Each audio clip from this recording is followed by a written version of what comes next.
back to the Jacob Pearman Show. My name is Jacob Pearman, and we're talking football all today.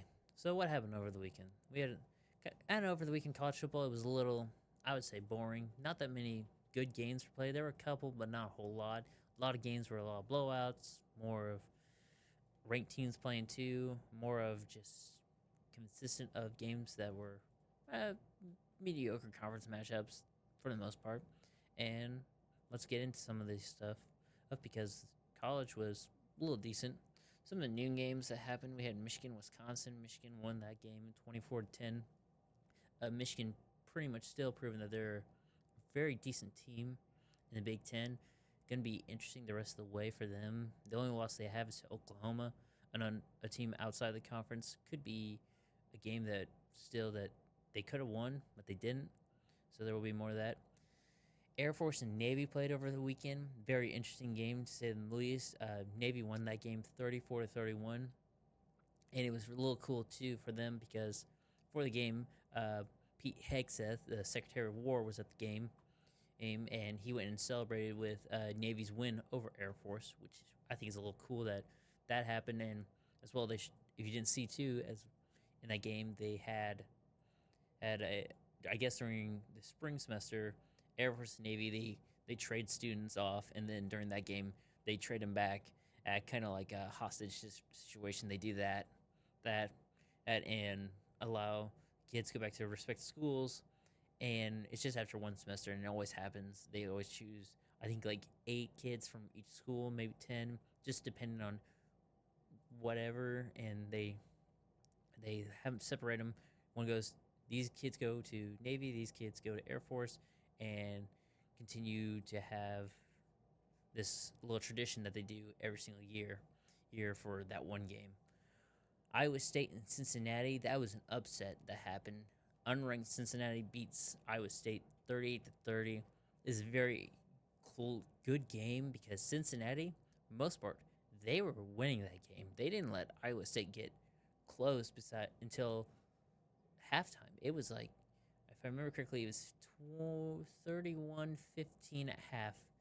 Yeah, that was about right. 31-15 was at halftime, and Cincy, they just kept putting it on, and Iowa State had to climb back into it, and they couldn't get it at the end. I mean, Iowa State had been a good team this year. They won week 0, and they've been winning every single week until this week, versus a Cincinnati team has been, I would say, they've been decent this year. They haven't been really like a all-star studded team this year in college football, but I feel like they'll continue to improve a little throughout the year, and we might see, I would say, bounce back or they won't. It'll just depend on the rest of the year for them. Yes, Purdue and Illinois. I was at this game, and yeah, Purdue is just, their defense is not that good, and their offense didn't have much to give either. I mean, Illinois won that game 43-27, and they let Altmaier like throw for over 300 plus passing yards and some odd touchdowns. He really had his way with that Purdue defense too. Like Purdue would just be off coverage, and they'd just be able to zip it in there, and one of their players would take it all the way down to inside the red zone after one play, or home run play to the end zone. Like, it was insane watching Illinois just trample all over Purdue. Now, Purdue's run defense was good, but their passing defense was literally nowhere, and that was bad. Clemson beat North Carolina as well, and I'll say this much, as I think UNC's coaching is very much in trouble.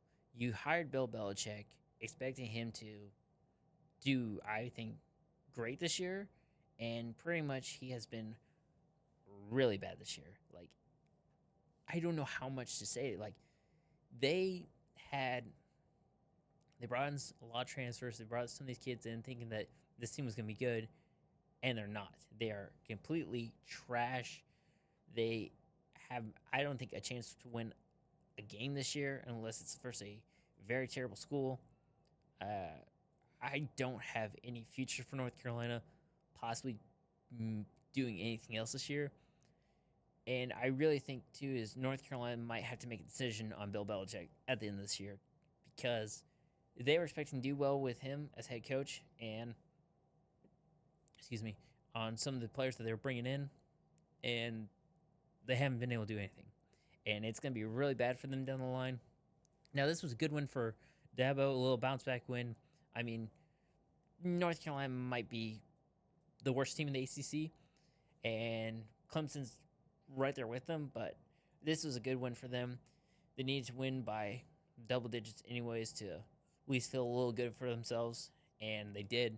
So now they had to continue to possibly win some more games to possibly make a bowl game because they're not making the college football playoffs. They needed it's now we got to try to get to a bowl game instead of the CFP. Now, the afternoon slate for college football was very interesting. Florida upsets Texas 29-22. Texas has not looked good for most of the year. Arch has been wishy-washy. You never know how well he's going to play or if the team's going to do well in general. They've not done well. Florida got that win 29-22. It's not looking good for Texas. They are out of the AP polls. They're not even ranked anymore. And it is just not looking good for Sarkisian. It's not looking good for the team. They have got to find a way to bounce back in it, to maybe possibly hope to make the SEC championship in case another SEC school loses. They have to at least bounce back into getting to that. Notre Dame and Boise State. Notre Dame beats Boise State 28-7. This game could have been interesting for a bigger win for Notre Dame, but from everything I saw and everything of that game, a lot of penalties. That game had a lot of penalties on both sides. I know Notre Dame won 28-7, but it felt like that score could have been higher, but it didn't. It was 28-7 final score. So there's a lot of things still work out there for Notre Dame. Try to minimize penalties the rest of the way. Boise has got to try to do something to maybe win out some more games, to maybe make it a bowl game. They have some decent wins, but they need to kind of win out to make a bowl game this year. Bama and Vanderbilt. Bama got the win over Vandy 30-14. There's a little controversy of some stuff going before the game. Before it, there was Vandy's quarterback, Diego Pavia, who took a knee to be like, oh, this is a victory win, and throw the ball up, act like he won the game. I'm pretty sure Bama players saw that because someone from Bama's, I think one of their fan pages or something, posted it. And I'm assuming these kids went into the locker room, someone showed it to them like, oh, heck no, we're not letting them win this game in our own stadium. We're going to go out there and beat the absolute complete crap out of them. And they did, win it 30-14. They pretty much put Vandy in their spot. Vanderbilt as well, like they were a top-ranked team. They hadn't lost a game. They were 5-0. Coming into this game, they were very much thinking, oh, we're going to beat Bama again. We beat them last year. This isn't the exact same. This isn't Nick Saban Bama like Tommy Castellanos said when they played him. They beat him earlier, first game of the year, week 1, and FSU beat Bama. This Bama team, though, has improved since week 1, losing to Florida State. They have improved so much. Ty Simpson really looks like a good quarterback. I don't know if he'll go into the draft this year, but he has looked like a good quarterback. He's improved since week 1. And I still think it's kind of funny, too, is Bama is using their offensive tackle, Proctor. The last week they put him out as wide receiver, threw a screen pass to him. This week, they put him out as fullback and handed it off to him, and he got a first down. I think it's kind of funny that they're using him in multiple different positions and trying to mix and match some stuff with him just to, I think, screw with other teams because no one's expecting them to use him. Nobody was expecting to use him as a wide receiver last week and then a fullback this week. Heck, next week he could play quarterback and maybe throw us a screen pass or something. Who knows? Now, the most interesting upset over the weekend. UCLA versus Penn State. UCLA upsets Penn State 42-37. Now, Mind you, this Penn State lost last week to Oregon, which Oregon looks like a top 5 team. They are a top 5 team. UCLA had no offensive coordinator, no head coach, and no defensive coordinator that they started the season with. You had an interim head coach, an interim OC, and an interim DC, and all three of them won this game. The offensive coordinator, he's a former quarterback for them. He beat it was kind of crazy. 11 years ago, that exact same quarterback beat Texas when UCLA was unranked and Texas was ranked 7th in the nation. If I remember that correctly, they were 7th in the nation. They upset them.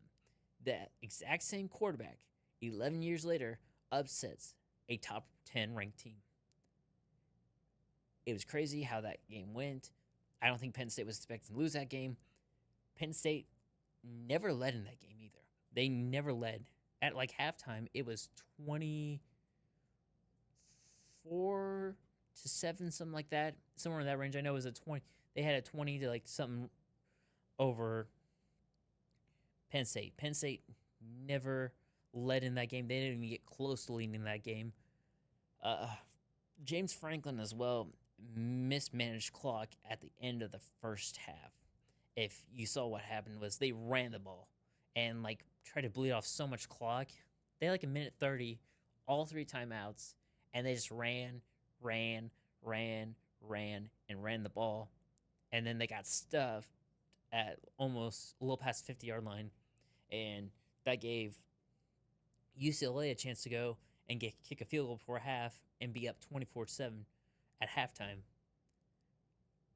Now, do I think Penn State's in trouble? Absolutely. They have to do something the rest of this year to possibly make the college football playoffs. But right now, they're unranked. Same with Texas. They might be out of college football playoff contention with the loss to an unranked team. Can they make a bowl game? Maybe if they win out the rest of this year. And it's going to be tough for them because they were not. UCLA shouldn't have even beat them. UCLA had one of the worst stats ever as well. They had not led for any game this year, not a single lead. And in this game, this was the first game they ever led all game long versus a top 10 ranked team, which is very important because they lost to like UNLV, in some of these other trash schools. They lost to all of them. Then this week, they turn it all around and lose to a good school. And now you're looking at Penn State and going, what are we going to do now?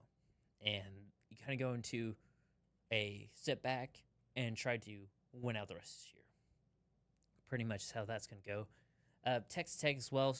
Texas Tech's still a good team this year. They beat Houston 35-11. Texas Tech's still going to stay ranked. They're one of the better Big 12 teams right now this year. I still consider Arizona State a still good big team in the Big 12. They'll probably be possibly Texas Tech and Arizona State in the Big 12 championship. BYU's still up there, but it's just going to come down to who has the better wins in that division and continuing forward, as well as who's going to have the better wins in general for that. And as I said, Penn State, they're outside the top 25 with that loss. Probably they might be out of playoff contention. If they lose one more, I think they will be. But as of right now, they pretty much are out of playoff contention. 2 losses, they probably weren't expecting another loss until maybe they play Iowa, maybe they play IU, or maybe even Ohio State. And you lose it to the worst team in the nation. Really, they were the worst team in the nation. Now UCLA has a chance to bounce back and do something the rest of this year. Maybe make a bowl game. Maybe make a bowl game. That's a big maybe, though. So, excuse me. We'll see how the rest of that season goes for UCLA and Penn State this year. The night games. The night games were a little interesting. I wouldn't say there was a good night game besides these couple games because they were kind of boring. It's been kind of a boring week. It it was a boring weekend of college football. A lot of blowouts, a lot of teams just not playing well for the most part. Miami, FCU, Miami got the dub 28-22. You know, Miami has not looked bad at all. Same with FSU, but it's been very interesting to watch Miami play and FSU play. Two teams that are really big in the ACC this year. Miami is a good team in college football, top ranked team still, number 2 in the nation right now. And FSU is, yeah, they're in rank 2.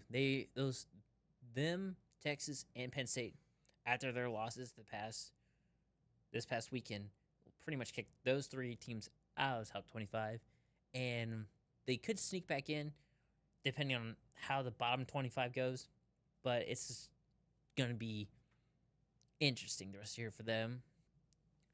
UNLV, Wyoming, that was an interesting game. If you heard about what happened that morning, what happened right before the game, because they were in Wyoming, and Wyoming that morning had a hailstorm before the game started, and then a couple hours before the game starts, it snowed.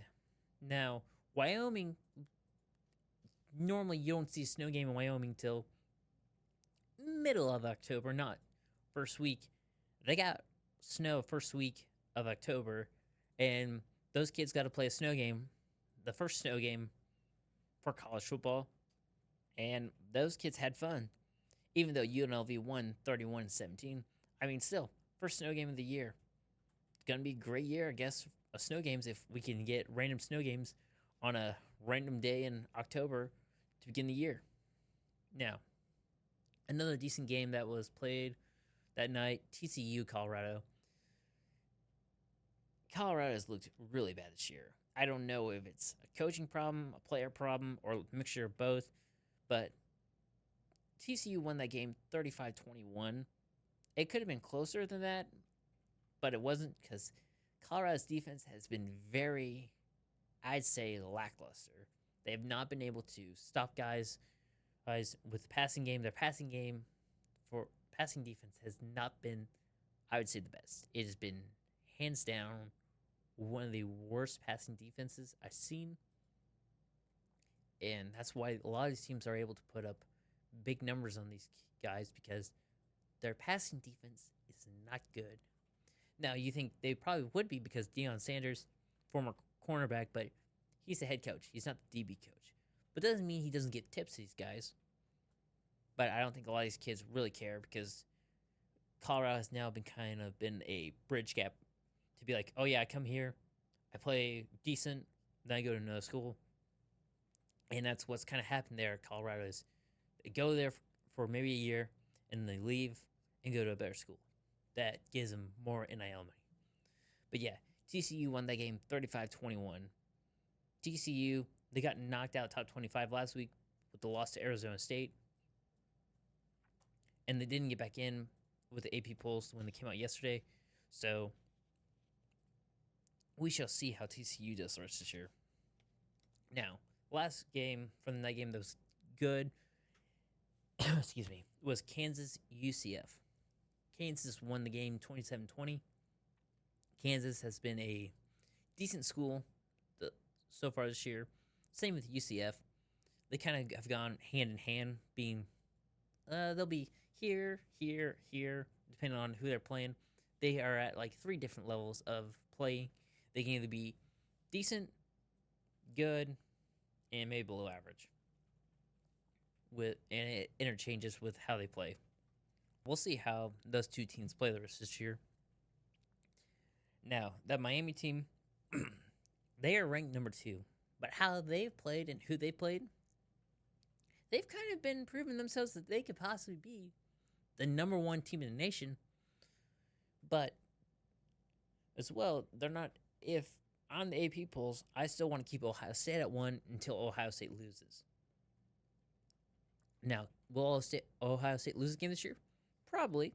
They've had an easy schedule to start this year, but there's been chances like Washington. Washington could have beat them. Didn't happen.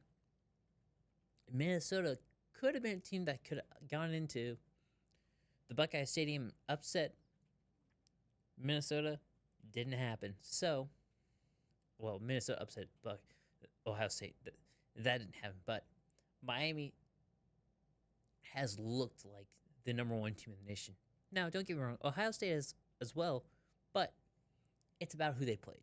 And, you know, maybe Miami gets up to number one next week or the week after, depending on how the games go. But until then, we will have Ohio State at 1 and Miami at 2 for the time being. Now, that can change in a week or two, or it might not change at all until playoff time. So we'll see how the AP polls top 5 goes, because there's going to be a little bit of a carousel that goes around there for the next, I would say, 2 to 3 weeks, maybe more. So we'll see how that is going to happen. Now we get into the NFL games. Last week, Thursday Night Football was not bad at all. San Francisco beats the Rams in a 26-23 overtime win.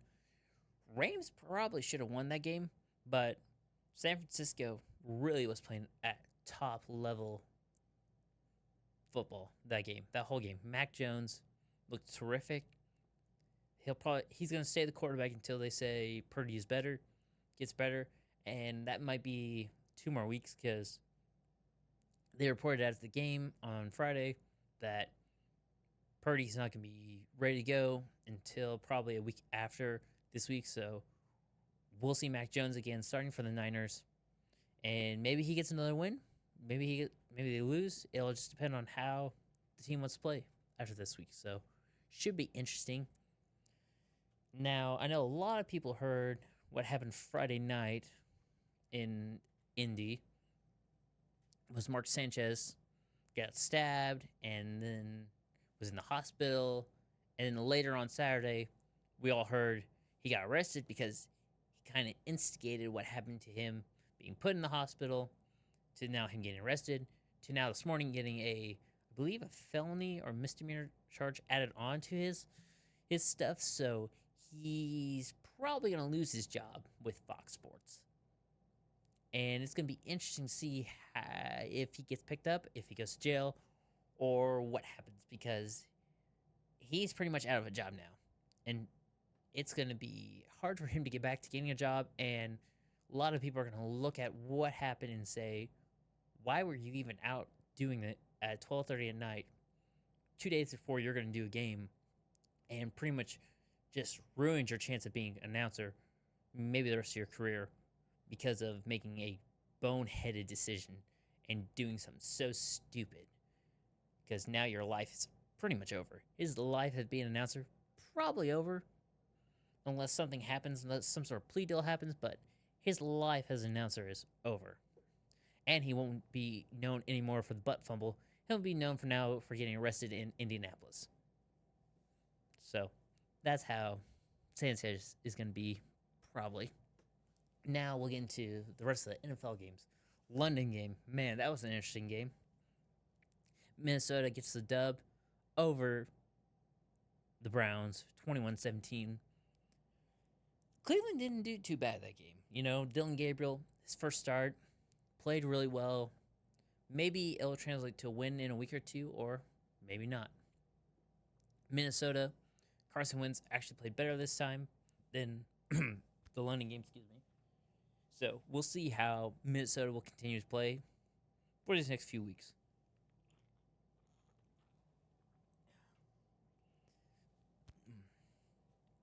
And, of course, my Colts, we dominate the Raiders 40-6.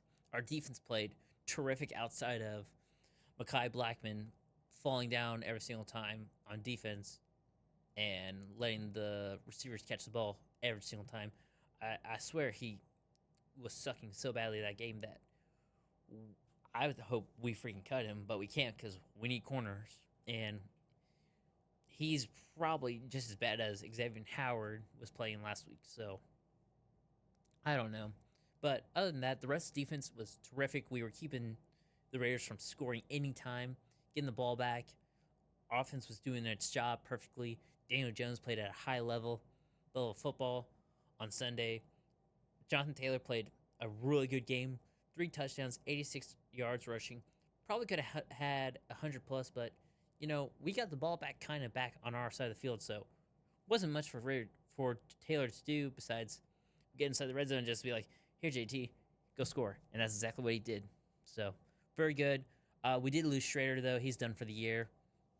He torn, I'm assuming, torn ligaments in his knee. They said knee injury, but it's torn ligaments in there, and we're gonna need a new kicker, and it's gonna be interesting to see who we sign. Obviously, there's guys that are available right now, and could be interesting to see who the Colts bring in to play kicker the rest of this year. Eagles get their first loss. They lose to Denver 21-17. There's some missed penalties down the road there, especially missed DPI call before the Hail Mary play. But the Eagles deserve this loss and that missed penalty too, because the Reds have been missing full starts every single time they do tush push. So you know what comes around goes around for them, and the rest are like, well, you know what, we'll let that slide because we've let things slide for you, especially with false starting on a tush push. And kind of funny too in that game, that Hail Mary play. If you didn't see the replay, AJ Brown and Devontae Smith go up for the ball, and they both had hands on the ball, but AJ Brown pretty much grabs Devontae Smith and pulls him down when the ball goes right through both their hands, thinking that one of them was going to get it. Neither one got it, and it's kind of funny how that game ended too. So, not a good day to be an Eagles fan yesterday. Good day to be a Denver fan, and hopefully Denver can continue to win. Maybe the Eagles can bounce back after this loss as well. So, we'll see. Saints, wow. They beat the Giants. Very interesting that they beat them. Giants led that game 14 to, I believe, nothing and at one point, and I thought the Giants were going to absolutely steamroll the Saints. That didn't happen. Saints come back, they win it, get their first win. They feel good about themselves. They should, and they should continue to play better. So, excuse me. We'll see how the Saints can make this win and turn it into more wins. Giants as well, they need to bounce back. Dart's first loss. He's 1-1. Excuse me. So, we'll see how he plays the rest of this year. Same with Rattler. I don't know if they'll stick with Rattler. They might go to Shook. So, we'll see how that goes the rest of the year for the Saints and Giants as well. Tampa got that win over Seattle. Tied at the end of the game, 35-35. Last drive, Tampa has that ball, goes down the field, hits game-winning three field goal, and Baker, he keeps impressing me every single week. Even when they lose, he is impressing me. He has beaten some teams that they should have lost to, but they keep having these last-minute drives, these fourth-quarter drives, drive it down the field and win it, either with a touchdown, field goal, whatever. Tampa is a legit team this year. I think they're going to be contenders for the Super Bowl, and it's just going to depend on how they play the rest of this year, and I think they will play terrific down the stretch. Titans, they get their first win as well, and mainly because the Cardinals kind of had some blunders in the second half. If you didn't see, DeMarcado fumbles it, had a 72-yard touchdown. Literally, keep your hands on the ball before you cross the goal line. Stop doing this stupid crap of celebrating early because you're dropping it and it rolls out of the back of the end zone and it's a touchback. Teams are doing this and it's really starting to annoy me. It keeps happening every single year that these kids blow their chance of possibly having a touchdown or even keeping their job because they just drop it. They just drop it before they get to the goal line. Keep your hands on the ball, cross it, then drop it. Honestly, don't celebrate too early as well. It's always been celebrating too early has killed these players' chances of keeping a job and staying at a certain level of being a good player. Now, it does hurt them because you see it plastered all over media, But you have got to learn, like, it's my fault. It's on me. I have to improve. Simple as that. Washington. Washington gets Daniels back. They get the dub over the Chargers 27-10. Chargers are starting to slip a little. They lose last week to the Giants, and now this week to the Commanders. I don't know what's going on over there, because the Chargers look like they were going to be the best team in the AFC West. Now they're looking like they might freaking fall back, and it's not going to be good for the Chargers if they go on a losing streak, because right now you've lost 2 straight. If you lose 3 straight, there's going to be a problem, and you don't want to lose 3 straight after being up there, being one of the best teams in the nation, to now being 3-2 instead of being 4-1, because they probably should have beat Washington, but Commanders have bounced back with Daniels back, and that's not what they were expecting. So, Sunday Night Football absolutely blew my mind. The Patriots won that game. Patriots and Bills this was a big defensive matchup. 23-20 was the final score, but the Patriots kept getting turnovers because of how good their defense locked in this game. I couldn't believe it. Allen throws an interception. They fumble. The players were fumbling most of the time for the Bills. They had, through the first 4 weeks, 1 turnover. Last night, they had, I believe it was 3 fumbles and an interception. They pretty much had more turnovers in one game than they had the first 4 weeks, and that can't happen for a team, especially like the Bills. They were at the top 2. They were 4-0.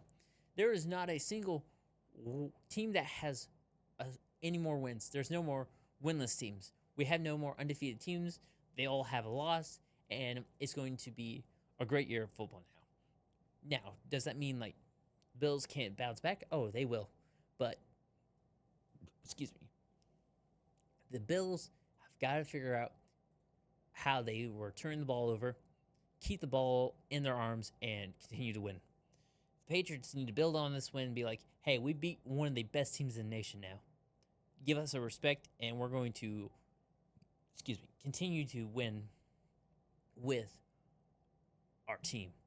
That Patriots team can continue to win if they do what they just did versus Bills. 100%. Now, Monday Night Football will be Chiefs versus Jags. I think the Chiefs get the win. The Jags aren't that bad of a team, but I just feel like the Chiefs will win this game. It feels like a better game to watch as well tonight. Should be very interesting to see how it goes. But other than that, Chiefs-Jags should be a good game on Monday Night Football. So, now let's get into slates for college football. I'll pick on who I think will win this weekend.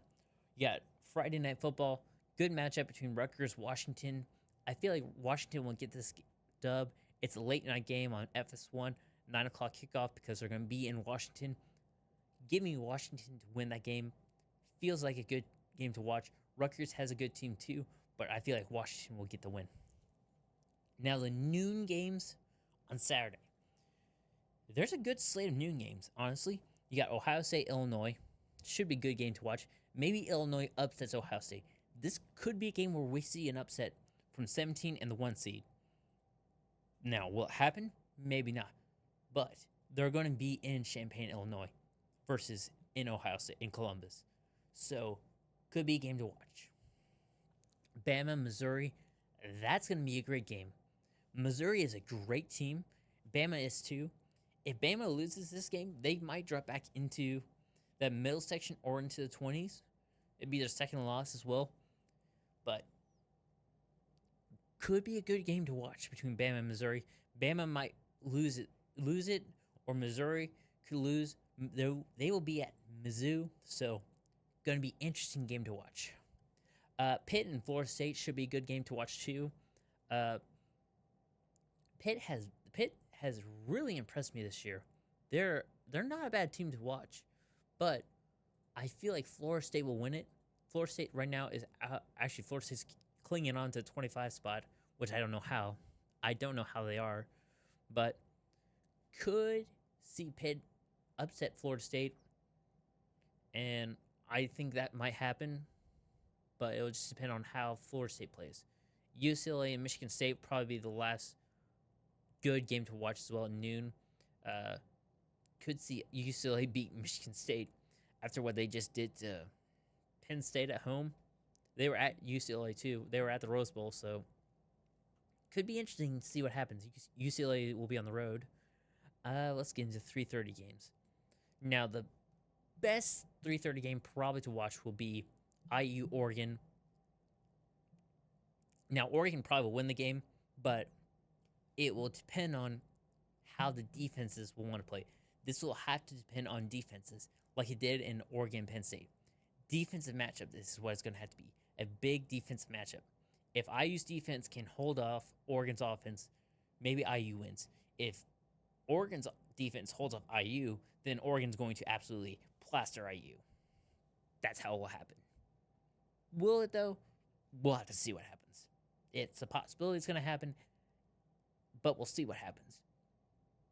Oklahoma and Texas will be an interesting game to watch. Does Texas bounce back after losing to Florida, or do they just lose to Oklahoma? We'll see. It will be on ABC, so we might see Texas bounce back, or we'll see Texas absolutely flop to Oklahoma. That's for sure. Virginia Tech and Georgia Tech will be a great game to watch on ACC Network. Georgia Tech still ranked number 13 team in the nation. They are a team to watch in upcoming for ACC play.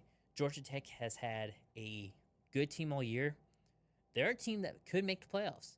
They are really good.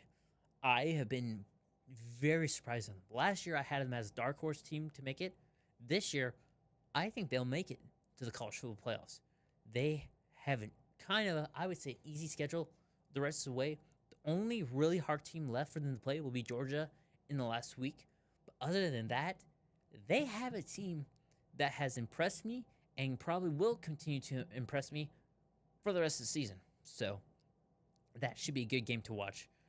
North Carolina State and Notre Dame, that'll be a good game to watch. Notre Dame should win that game easily. NC State, though, has been all right this year, but Notre Dame probably will win that one. Nebraska, Maryland will be a good game to watch as well. Nebraska has kind of gone up since their couple losses they've had. Maryland is decent, so we'll see how that game continues to be. Night games this week. There's an interesting game at 7 o'clock. You have Wisconsin, Iowa. Should be a really interesting game to watch. Iowa will be at Wisconsin. Maybe Wisconsin beats Iowa, or Iowa's defense just holds Wisconsin off. Wisconsin has been very, I would say, wishy-washy this year. You don't know if they're going to win or they'll lose. So should be an interesting game to watch.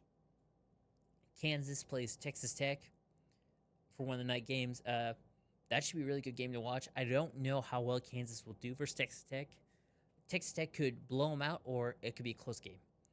I don't know. So very interesting. Georgia, Auburn. This could be an upset game. Mainly because Georgia is going to be at Auburn. And when Georgia was at home versus Bama, Bama beat Georgia's record for having 33 straight home game wins. Auburn could as well break their streak of losing to Georgia. They've lost to Georgia the past 4 or 5 years that they played them. They've not beat them since having a good team. This could be an upset win for Auburn and should be a game to watch Saturday night. The last, I would say, good game to watch for the 7:30 slate is Michigan USC. Don't be surprised if USC upsets Michigan. Could happen. Very much could. It's going to be a tough day for Michigan. Excuse me. If Michigan loses to USC, because it will push Michigan out of possibly make a run for the Big Ten championship. It'll be 2 losses, but it'll be 1 loss to a Big Ten team, but could also push them out of college football playoffs if they lose too. So, going to be an interesting game, and that will be Arizona State Utah will be the last late game, I would say, if you want to watch. Arizona State should beat Utah, but I don't know how it will happen. Right now, they have Utah as possibly the team to win, but if I were to choose Arizona State, give me Arizona State over Utah. Now we'll talk NFL games. The Thursday night football matchup will be Philly Giants. We're going to be in New York, so I don't know about that one. I feel like Philly will win, but maybe Dart impresses me enough that he gets the win. Could be an upset win as well for Philly if New York wins, because New York still has one win. Should have had two, beating the Saints, but they didn't. Maybe they somehow pull off the win over Philly. So we'll see how that goes. The London game. Now, I have my suspicions for this one. It's Denver and the Jets. Now, if you're thinking this, it's Denver and the Jets. Denver has a better team, but the Jets are going to be closer to London versus Denver. And if I'm the Jets, I would leave Tuesday morning to get for the flight. Leave Tuesday morning and fly out there. Denver, if I'm Denver, I flew out there probably Monday. Does that mean they will? No. But if I was the Jets, I'd fly out Tuesday because we're closer to there. Fly out there Tuesday, get there, get checked in, go figure out the practice facilities, find all that stuff, get everything in there, and practice early. Because Denver's going to have a longer flight. Denver might have to make a stop and possibly wherever they're going. They might have to go to Atlanta, Florida, or they might go to New York or New Jersey to refuel and be ready to fly the rest of the way to London. And whoever I feel like gets there the earliest, has enough time to practice, has more rest, will win that game. Last week, Minnesota was already there. They didn't have to go that far because they were in Ireland. This could be a game that the Jets finally get their first win, and we have no more teams that don't have a win. This could be the game the Jets win. 100%, this could be that game. Will it happen, though? I don't know. But the Jets are closer than Denver. And that is a very important key factor right there. Denver has got to find a way to win that game with the possibility that they might have jet lag. And it's going to be very big jet lag because they are more hours behind than the Jets are. The Jets will be closer. The Jets run on New York time. They're closer on time, and they're not that further away.